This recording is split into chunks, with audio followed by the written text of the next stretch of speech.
웨스트민스터 소요리 문답서에서는 사람의 제일 되는 목적은 하나님을 영화롭게 하고 영원토록 하나님을 즐거워하는 것이라고 밝히고 있습니다. 하나님을 영화롭게 하는 것, 영원토록 하나님을 즐거워하는 것이 우리가 살아가는 삶의 이유이자 삶의 목적임을 가르쳐주고 있습니다.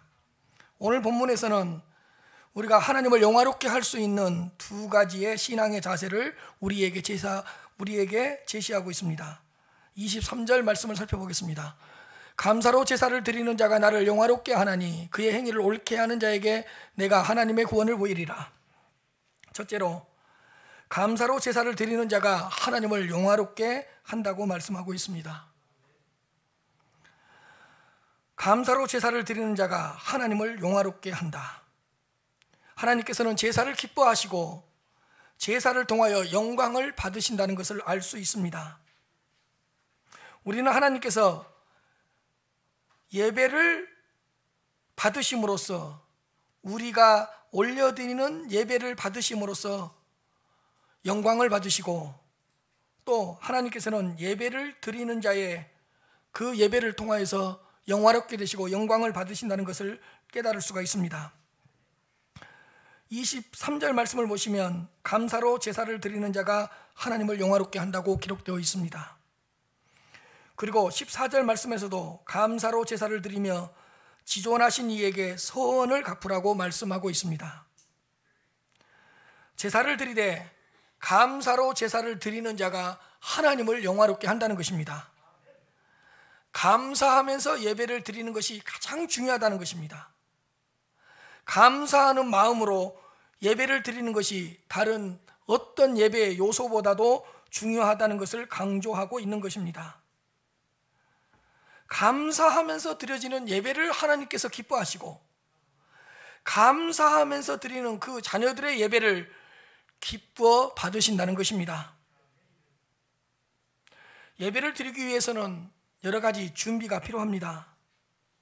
예배를 드릴 장소도 필요하고, 예배를 인도할 인도자도 필요하고, 예배의 질서를 위하여 예배의 순서도 필요하고, 그 외에도 예배를 위해서는 많은 것들이 준비되어져야 한다는 것을 우리는 익히 잘 알고 있습니다.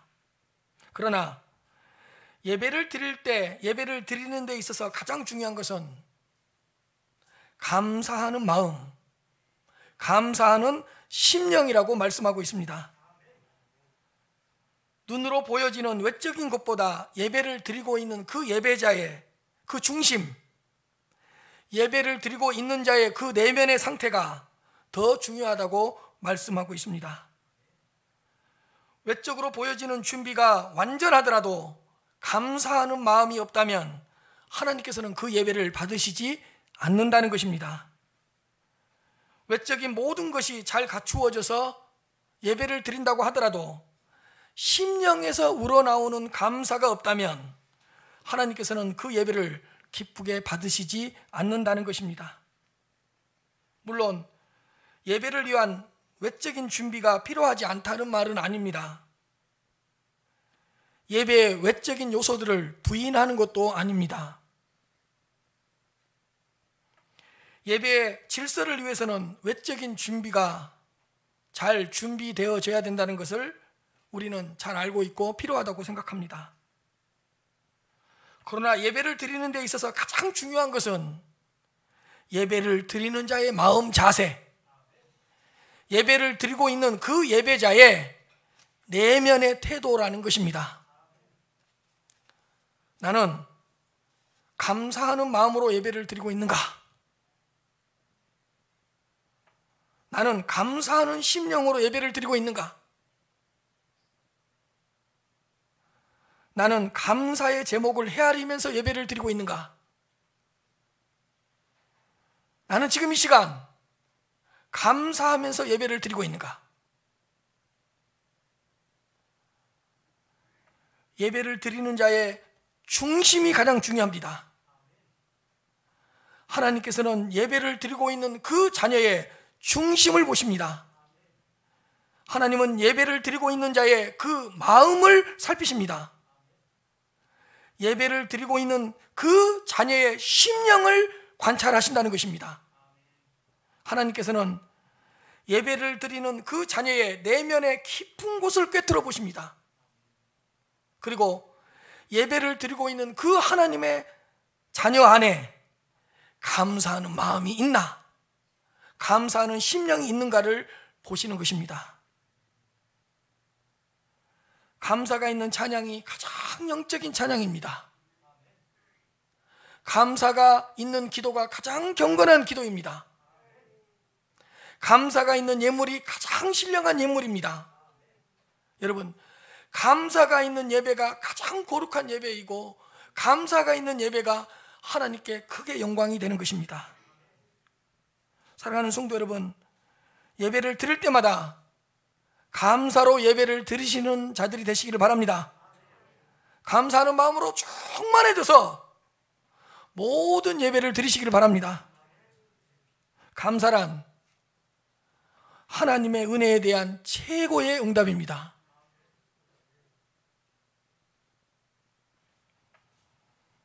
조금만 생각해 보면 우리의 모든 삶은 온통 하나님의 은혜로 가득 차 있습니다. 우리는 하나님의 은혜로 가득한 하나님의 은혜 덩어리입니다. 살아오는 동안 하나님의 은혜가 미치지 않는 날이 하루도 없었고, 하나님의 은혜가 미치지 않는 때가, 하나님의 은혜가 미치지 않는 곳이 한 군데도 없었다는 것을 고백할 수 있습니다. 하나님께서는 우리에게 필요한 것이 있다면 필요한 모든 것을 베풀어 주셨습니다. 하나님이 주시지 않는 것은 필요하지 않기 때문에 안 주시는 것이고, 우리에게 필요하다고 생각되어지는 것은 하나님께서 모든 것을 다 베풀어 주셨다는 것입니다. 우리가 여기까지 온 것도 하나님의 은혜였습니다.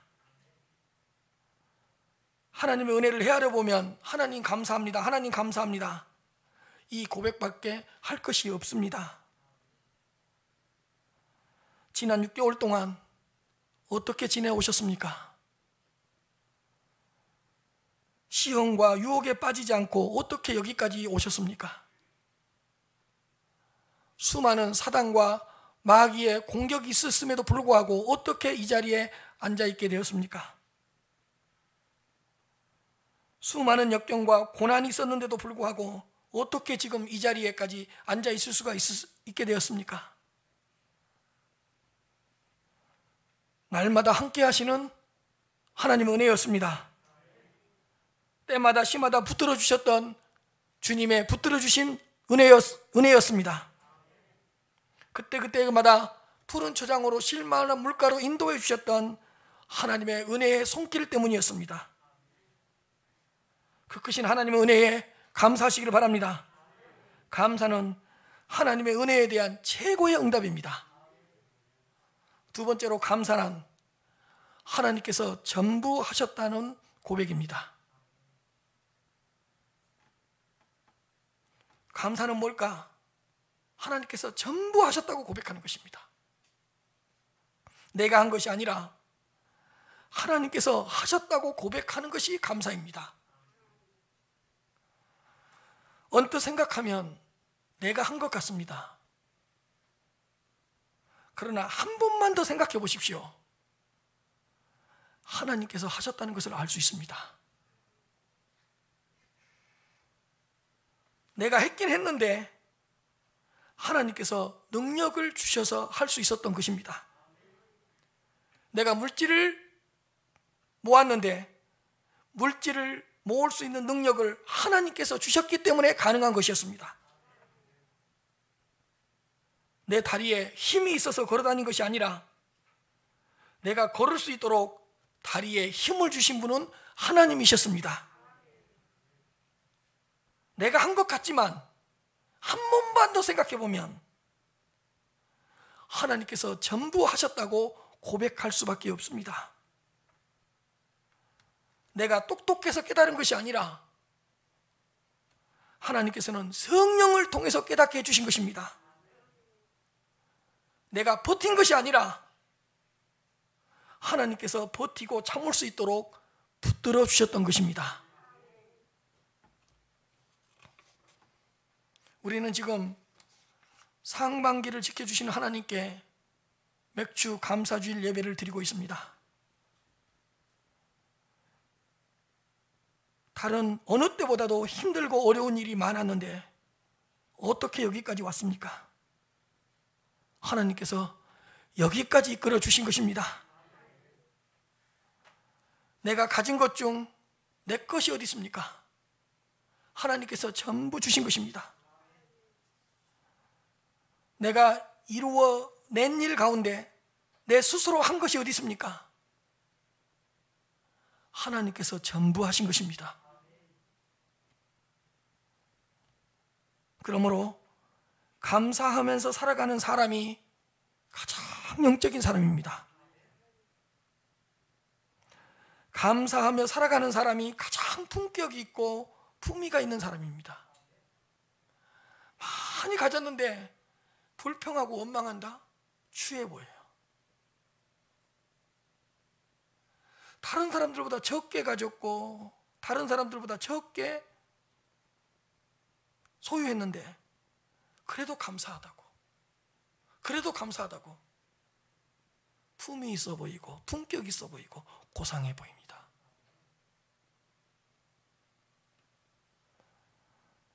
감사하는 사람이 가장 고상한 사람입니다. 그렇게 아름다울 수가 없어요. 그렇게 고상해 보일 수가 없어요. 감사하는 사람이 가장 겸손한 사람입니다. 사랑하는 성도 여러분, 감사로 제사를 드리는 자가 하나님을 영화롭게 하는 것입니다. 감사하며 살아가는 사람이 하나님께 영광을 올려드리는 자입니다. 하나님께 영광을 올려드릴 수 있는 방법은 감사로 제사를 드리고 감사하며 살아가는 삶이라는 것을 다시 한번 기억하시기를 바랍니다.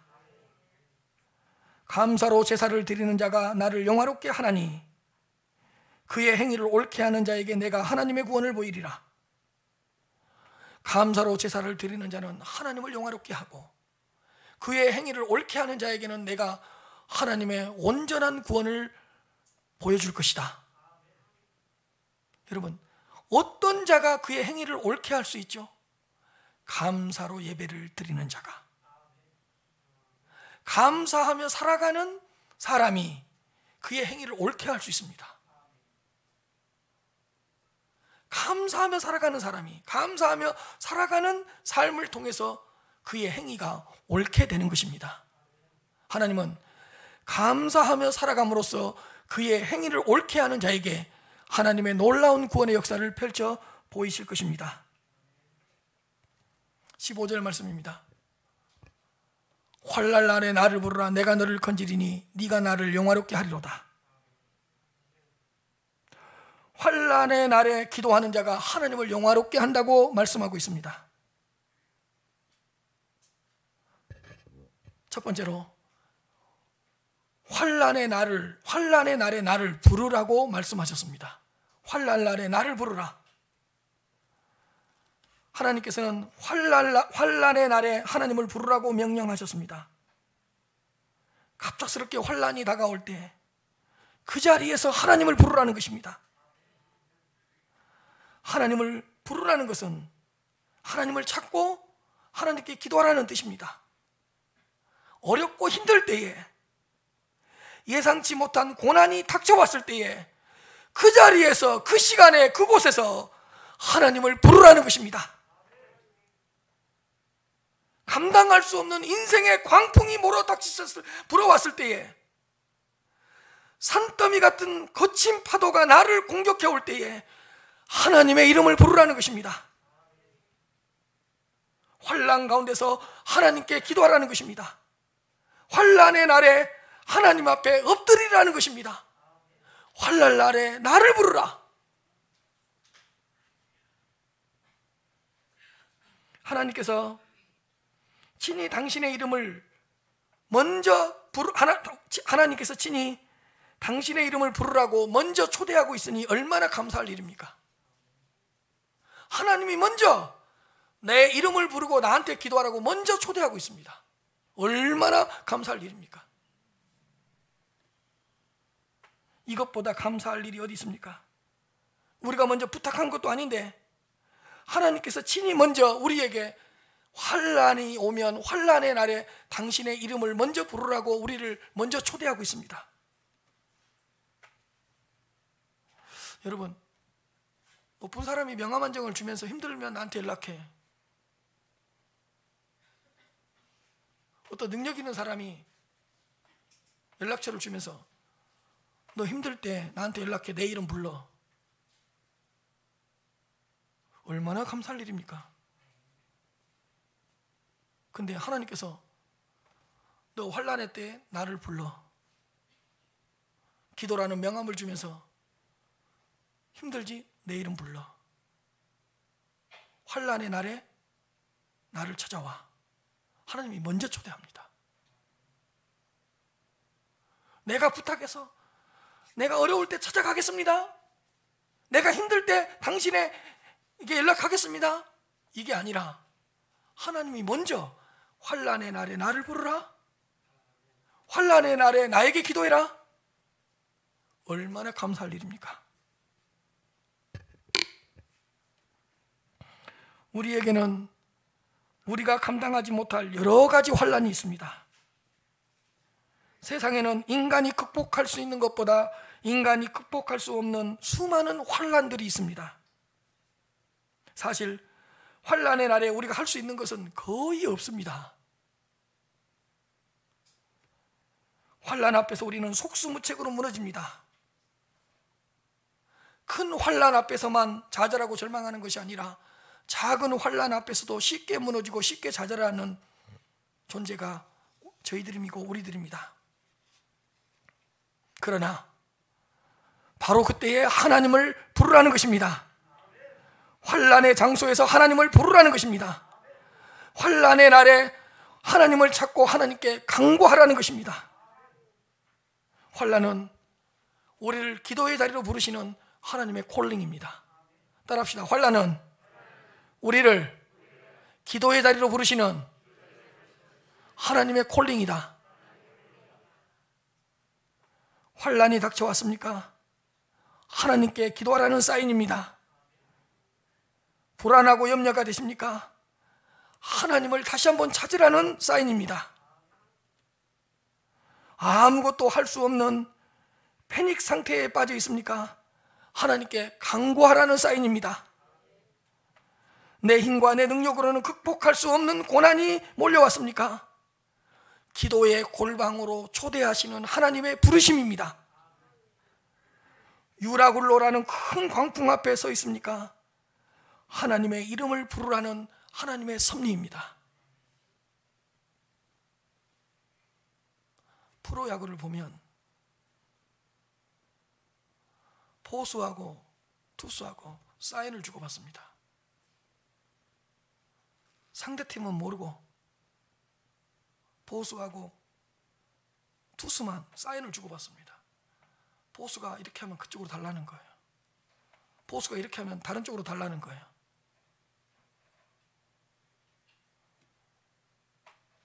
환난은 하나님이 우리를 부르시는 사인입니다. 너 환난이 왔으니까 하나님의 이름을 부르라는 것입니다. 하나님을 찾으라는 것입니다. 사랑하는 성도 여러분, 환난의 날에 누구를 부르시겠습니까? 하나님을 부르시길 바랍니다. 환난의 날에 누구에게 엎드리시겠습니까? 세상 앞에 엎드리지 말고 하나님 앞에 엎드리시기를 바랍니다. 세상에 무릎 꿇지 말고 하나님께 기도에 무릎을 꿇으시기를 바랍니다. 시편 51편 17절 말씀입니다. 하나님께서 구하시는 제사는 상한 심령이라. 하나님이여 상하고 통회하는 마음을 주께서 멸시하지 아니하시리이다. 하나님께서 구하시는 제사가 뭐죠? 상한 심령입니다. 상한 심령을 가지고 내 이름을 불러라. 너 마음이 상했냐? 상한 마음을 가지고 하나님께 기도해라. 네가 환난과 고난 앞에서 네 마음이 상처받고 네 심령이 상처를 받고 네 영혼이 상처를 받았느냐? 하나님께서 구하시는 제사는 상한 심령이라. 하나님이여 상하고 통회하는 마음을 주께서 멸시하지 아니하시리이다. 환난의 날에 심령이 가난한 자의 마음으로 기도하시기를 바랍니다. 외통하는 자의 심령으로 부르짖으시기 바랍니다. 내가 지금 당하고 있는 환난을 구체적으로 하나님께 아뢰면서 진실이 간절히 기도하시기를 바랍니다. 하나님 앞에서 많이 우세요. 하나님 앞에서 많이 기도하면서 우시기 바랍니다. 내 능력과 내 힘으로는 아무것도 할 수 없다는 것을 인정하면서 하나님께 기도하시기를 바랍니다. 내가 할 수 있다는 헛된 교만을 내려놓고 겸손하게 하나님께 구하고 하나님께 찾고 하나님께 두드리시기를 바랍니다. 두 번째로, 내가 너를 건질 것이라고 약속하셨습니다. 하나님은 당신의 이름을 부르라는 명령만 하시지 않고 건져 주실 것이라는 약속까지 주셨습니다. 내가 너를 반드시 환난으로부터 건져낼 것이라고 약속하셨습니다. 내 이름을 부르면서 기도하면 응답해 주시겠다는 하나님의 약속인 것입니다. 사람은 약속할 수 있습니다.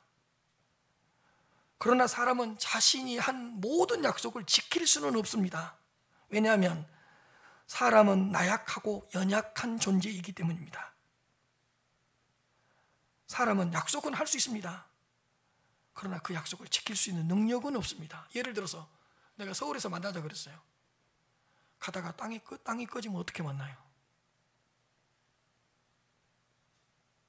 너 내일 나랑 밥 먹자 그랬어요.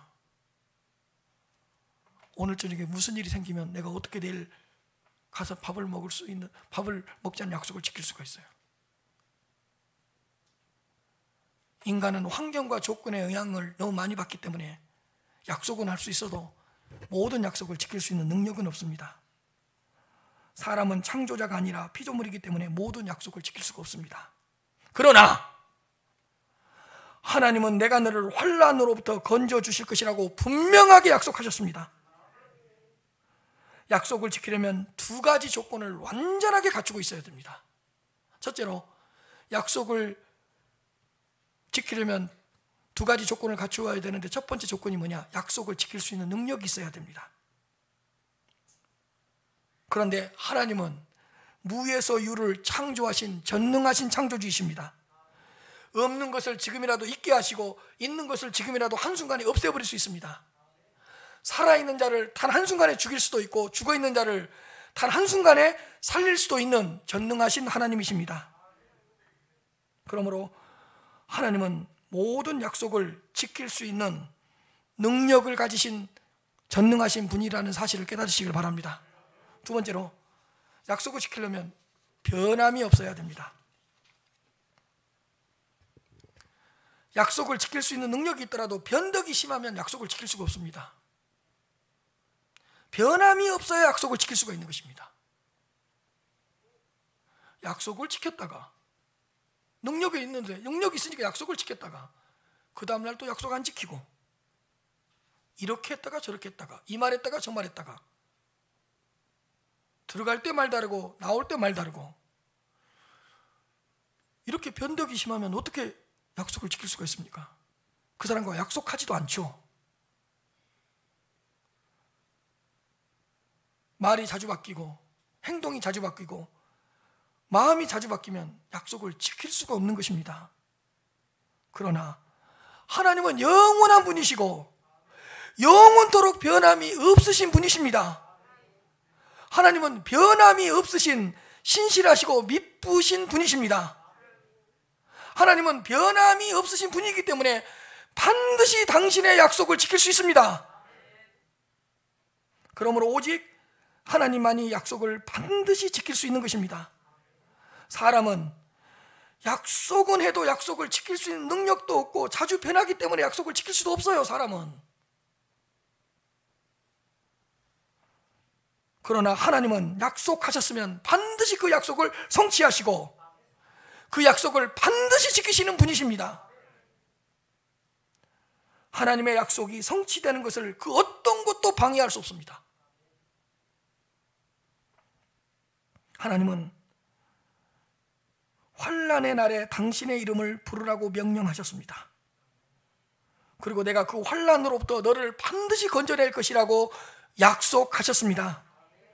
그러므로 하나님을 더 신뢰하시고 하나님의 약속을 더 확실하게 믿으시기를 바랍니다. 여러분, 하나님께서 기도하라고 명령을 했는데 그 명령에 어떠한 조건도 없습니다.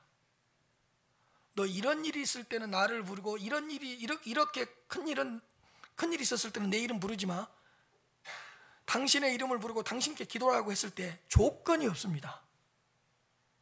이런 정도의 일은 나한테 도움을 구해. 그러나 이렇게 큰 일은 나한테 도움을 구해도 소용없어. 하나님의 이름을 부르고 하나님께 기도하는데 조건을 달지 않았습니다. 두 번째로, 하나님께서는 건져낼 것이라는 약속을 하실 때도 어떤 조건도 달지 않으셨습니다. 내가 이런 정도는 지킬 수가 있고 이것은 못 지켜. 이런 정도는 내가 해줄 수 있는데 이런 일은 못 해줘. 건져낼 것이라는 약속에 어떠한 조건도 달지 않습니다. 하나님은 가장 합당한 하나님의 때에 가장 좋은 제상의 방법으로 환난 가운데 있는 여러분들을 반드시 건져낼 것입니다. 히브리서 11장 6절 말씀입니다. 믿음이 없이는 하나님을 기쁘시게 하지 못하나니 하나님께 나아가는 자는 반드시 그가 계신 것과 그가 자기를 찾는 자들에게 상 주시는 이심을 믿어야 할지니라. 하나님께 나아가는 것이 기도 아니에요? 하나님을 찾는 것이 기도 아니에요? 하나님께 기도하러 나아가는 자는 반드시 그가 계신 것과 하나님의 존재와 자기를 찾는 자들에게는 상 주시는 이심을, 상을 주신다? 살아서 역사하신다, 그런 뜻이잖아요. 하나님은 자기의 이름을 찾고 자기 이름을 부르는 자들에게는 살아서 역사하시는 분이기 때문에 상을 주실 것이요, 응답해 주실 것이요, 건져내 주실 것이요, 이렇게 말씀하고 있는 것입니다. 셋째로, 네가 나를 영화롭게 할 것이라고 말씀하셨습니다. 우리가 환난 가운데서 부르짖을 때에 하나님께서 우리를 건져내 주시는 이유가 있습니다. 우리를 환난 가운데서 건져내심으로써 우리를 통하여 영광을 받으시기 위해서입니다. 우리는 환난이 오면 여호와의 이름을 부릅니다. 그러면 하나님께서는 그 환난에서 우리를 건져내십니다. 환난으로부터 건져냄을 받은 우리는 하나님께 모든 영광을 올려드립니다. 환난 가운데 내 이름을 불러라. 우리는 하나님의 이름을 부릅니다. 기도합니다. 하나님은 기도하는 자를 환난에서 꺼내줍니다. 꺼냄을 받은 우리는 모든 영광 하나님께 올려드립니다. 이러한 영적인 선순환의 역사가 여러분들 삶 가운데서 계속해서 일어나기를 주님의 이름으로 축복합니다. 예상치 못한 환난이 몰려왔을 때에 우리는 가끔은 이런 생각을 할 때가 있습니다. 가끔이 아니라 종종 자주 이런 생각을 합니다. 예상치 못한 환난이 몰려왔을 때에 왜 하필이면 이런 환난이 나에게 왔지? 왜 이런 환난이 나에게 왔지? 그러나 우리는 그 환난을 통하여 반드시 하나님께 영광을 올려드리게 될 것입니다. 우리는 그 고난을 통하여 하나님의 능력을 크게 경험하고 하나님께 더 큰 영광을 올려드리게 될 것입니다. 환난이 큰 것만큼 하나님의 영광은 더 크게 드러나게 될 것입니다. 환난이 오래 지속되는 것만큼 하나님의 영광은 더 오랫동안 빛나게 될 것입니다.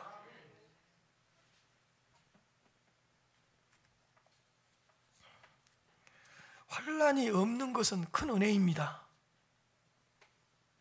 오늘 대답 안 합니까? 맞죠? 환난이 없는 것은 은혜입니다. 그러나 환난을 겪는 것이 꼭 나쁜 것만은 아닙니다. 왜냐하면 우리는 그 환난을 통하여서 하나님께 영광을 올려드릴 수가 있기 때문입니다. 환난을 통하여 우리는 하나님의 이름을 더 부르고 환난을 통하여 우리는 하나님께로 더 나아가서 기도하는 사람으로 만들어질 것입니다. 환난 가운데서 기도의 가치를 누구보다도 더 많이 깨닫게 될 것입니다. 그리고 환난 가운데서 건져주시는 하나님의 능력을 더 많이 경험할 것입니다. 그리고 환난 가운데서 건져냄을 받고 우리는 하나님께 모든 영광을 올려드리게 될 것입니다. 여러분, 작은 환난을 이겨내면 모든 영광을 올려드리지 않고 그 영광을 내가 취할 때가 있어요. 큰 환난은 내 힘으로 내 능력으로 할 수 없잖아요. 근데 그 큰 환난에서, 그 큰 구덩이에서 내가 건져냄을 받았다면 이건 누구의 역사죠? 하나님의 역사입니다. 여러분, 하나님이 왜 큰 환난을 주고 큰 어려움을 주죠? 거기서 건져냄을 받은 후에 오직 하나님께 영광을 올려드리라고. 전적으로 큰 환난에서 하나님께서 건져내 주셨기 때문에 먼지만큼이라도 하나님의 영광을 가로채지 않을 것입니다. 하나님의 영광을 위해서라도 모든 환난에서 하나님은 우리를 건져내 주실 것입니다. 하나님은 모든 환난 가운데서 우리 성도님들을 반드시 건져내 주실 것입니다. 그리고 결국에는 우리를 통하여 영광을 받으실 것입니다. 환난이 없는 것도 축복이고, 오늘 아멘 안 합니까? 환난이 없는 것도 축복이고 환난이 있는 것은 더 큰 축복입니다. 큰 환난 가운데서 하나님께 큰 영광을 올려드릴 수 있는 믿음의 위대한 영웅들이 되시길 바랍니다. 사랑하는 성도 여러분, 우리가 살아가는 이유는 하나님을 영화롭게 하며 영원토록 하나님을 즐거워하는 것입니다. 감사로 제사를 드리는 자가 하나님을 영화롭게 한다는 것을 기억하시길 바랍니다. 환난의 날에 기도하는 자가 하나님을 영화롭게 한다는 것을 다시 한번 기억하시길 바랍니다. 상반기를 지켜주시는 하나님께 맥주 감사주일 예배를 드리면서 내 자신에게 두 가지 질문을 던지시기를 바랍니다. 나는 감사로 제사를 드리고 있는가? 나는 환난의 날에 기도하고 있는가?